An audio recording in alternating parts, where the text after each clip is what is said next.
sio Mangungu. Mimi sio Mediali. Mimi sio Tegeni. Mimi silipwi mshahara. Sisi tunatafuta furaha ndani ya timu. Unafungaje mara 6 na Yanga?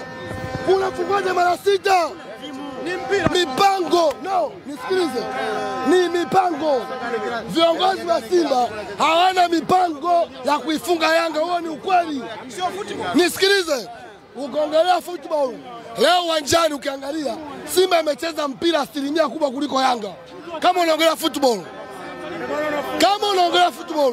Tumefungwa na Yanga na nini?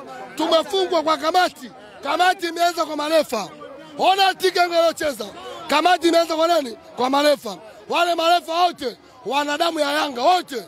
Yanga mimi na wasifu wanajua kucheza na kamati, benchi lao la ufundi pamoja na kamati yao. Upo vizuri kuifunga Simba. Sisi tunaanza tunajidanganya, sisi wakubwa. Sisi wakubwa. Wakubwa tufungwe mara 6. Na Mungu wenyewe ifungwe mara 6 na Yanga. Na Mungu haifungwi mara 6 na Yanga. Umesema nisikilize. Maana yako ni nini sasa? Maana yangu viongozi wa Simba jitathmini kwamba sisi ndani ya timu tunatafuta furaha. Na kubali sisi tunapokosoa. Mechi ya leo hatujafungwa kwa uwezo wa uwanjani. Yanga wametushindwa kwa mbinu. Kama wale mbinu wanazoshindwa Yanga, angalia marefa waliopangwa. Ndio utajua Yanga ametushinda wapi. Utani jadi upo au upo tena? Narudia.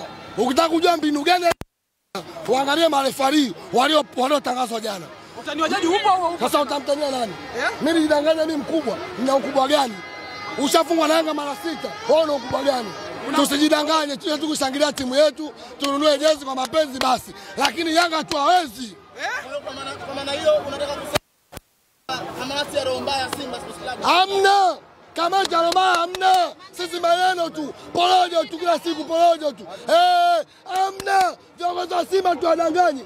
Kamati ya Lomba Simba hakuna. Mandala mlisema sasa basi. Basi ya nini? Kufungwa na Yanga. Wao ufungwe mara 6 unaongea nini? Wewe sosi.